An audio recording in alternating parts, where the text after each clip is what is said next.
On your happy face, Chris Paul at the podium. Without a miss, making the most shots without a miss, 14 in a playoff game. When you hear that number, is this just, it was needed tonight for you to do that, or how do you even take that in? Yeah, we needed it.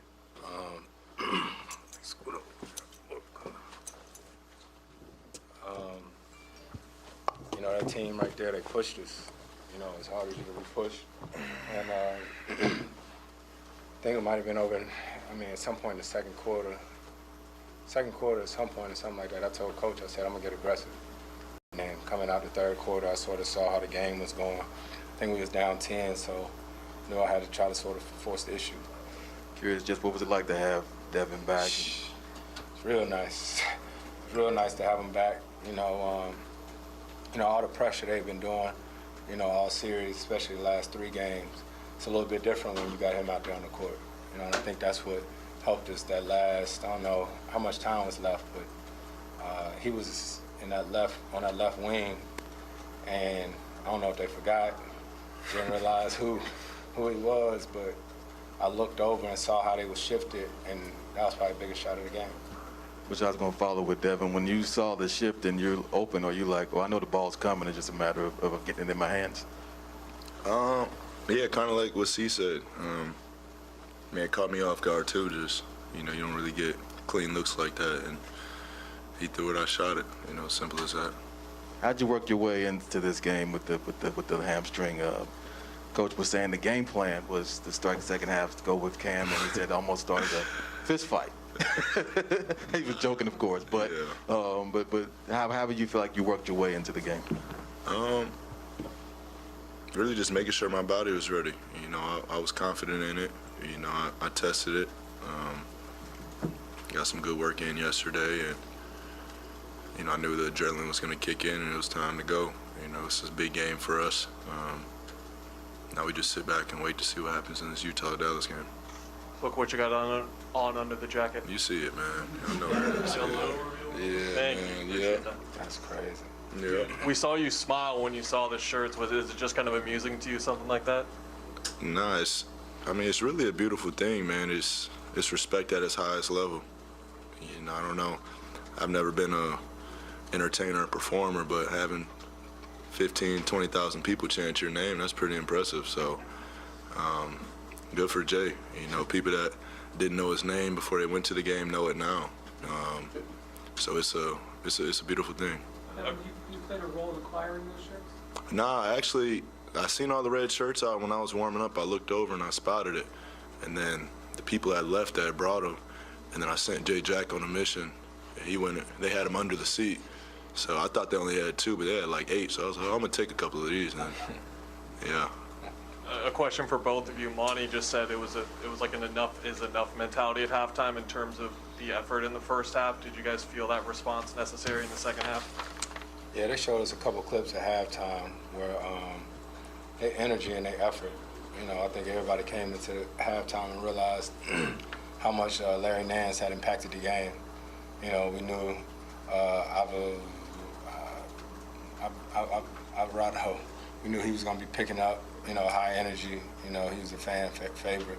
He played hard, but it wasn't enough.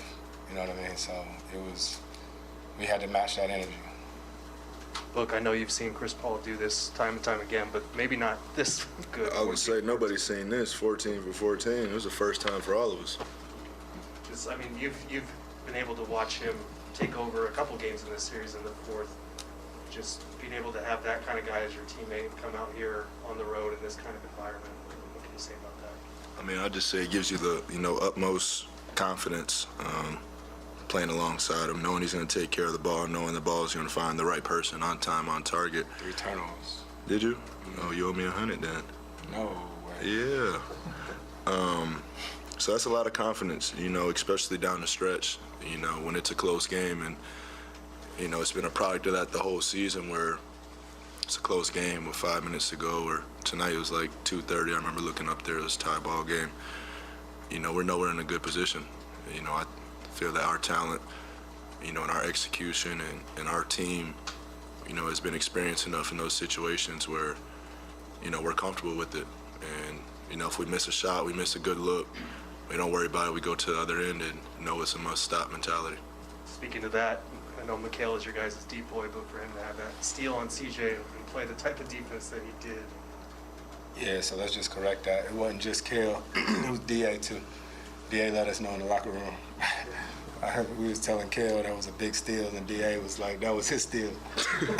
But that was probably the biggest play of the game, you know what I mean? Because with us, you know, we trying to execute down the stretch, and we feel like if we can get a 3-point lead, especially a 5-point lead, you know what I mean? We know, you know, if they play the foul game, we know how we're going to execute. And so when we got a chance to get it, I think that put us up 4. Then, you know, now it's time to bring it home. Chris, you mentioned a few times in the series how long you played this game. Is tonight special, given how long you played, but to do it here, to not miss a shot? Oh, man, it's unbelievably special. You have no clue what it's like for me to walk in for the game, right? Like everybody that works back here and all this, these people part of my family. Chris that's by our locker room, right here with the yellow coat on, Chris been there since I was here. Pound him before every game when I came here, back when I played in New Orleans, and did the same thing this entire series. My older brother sitting on the baseline, like all these people, this is my family.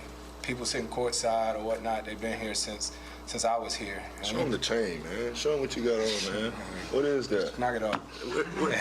Tell them the story on it, where it came from, man. Young Money, Wayne. When I played here in New Orleans, Lil Wayne used to come to the games all the time. That's been my big brother for a long time, you know what I mean? So I made sure I wore this chain he gave me years ago for the night, because it's nothing like playing here in this city.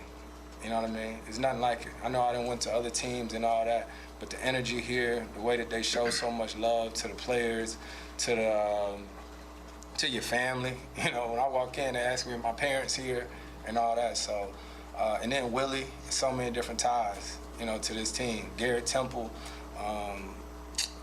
Gary Clark played in my AAU program. He's on the team. You know what I mean? So it's so many different ties to New Orleans, and it always will be. Look, was your family able to come up from Mississippi? Yeah, a couple of them made it. A few Daddy, of them made granddaddy, all this. it. Yep, not as many as the regular season, but they were in here for sure. Book used to drive up here when he was a peewee. I did. Watched him play. Seen some good games. Chris, is it in your mind at any point in the game that you haven't missed? No clue. I had no clue. All right, we are having some technical difficulties in New Orleans. However, you see the bracket on the screen. Phoenix victorious, as we heard Chris Paul and Devin Booker. They are still speaking at the podium, so we'll get that taken care of, and we'll get you back here. Well, you know what? Nothing like live television. We fixed the problem. Now we're going to send you back to New Orleans. You know, but they would sort of let me get to my spots and shoot it. Look, were you aware? I was not. That's what I said after the game. I was not aware at all. I believe in the heat check, though. 14 for 15 looks a lot better than 14 to 14 to me. He gonna heat check even if he ain't hit 5 in a row. I'll never have one of these games, these perfect ones. So if you were 10 for 10 like Chris was, how many more shots would you have taken? Free throw line. Yeah. Seriously. Yeah, I'll see. I was just going to ask just both of you, though, on a serious note. So both of you hugging Willie after the game, and he obviously had tears going. What was that like for you guys? I mean, I don't think people ever really understand that relationship with me and Willie. I'm not in Phoenix if not for Willie. He's the first person that ever even knew about me even having a thought of coming to Phoenix. You know what I'm saying? Like, he a coach, but that's my teammate, my brother, first and foremost. You know what I mean? So, like I said, my post-game thing, I'm on the baseline seeing his son Mason. You know what I mean? It's just Willie my family. So not talking to him or communicating throughout the series, that's tough. And you know, at the end of the series, somebody not gonna win. So it's probably one of the weirdest things I've ever been a part of. Yeah, man, Willie's the man. Willie actually reached out to me when I did my hamstring. He said, even though we're competing, you know, prayers up. I hope it heals quick. And he's just a stand-up guy, man. Always has been. You know, our relationship doesn't run as long as theirs has, but you know, last year we got to know each other, you know, very, very well. And, you know, I spent a lot of time on the court and just picking his brain, understanding his IQ for the game, and trying to learn from it. And just knowing him coming here and how successful he's going to be, even after the rough start that they had at the beginning of the season, you know, I knew they were in good hands. I knew they had somebody to band around, and Willie's that guy. You know, it's going to be fun playing against New Orleans for the next few years. I always tell people, if you tell me something bad about Willie, then you're telling me about yourself. Straight up. You know what I mean? If you come up to me and say something crazy about Willie, then I know where I stand with you. Yeah. All right, y'all. Appreciate it.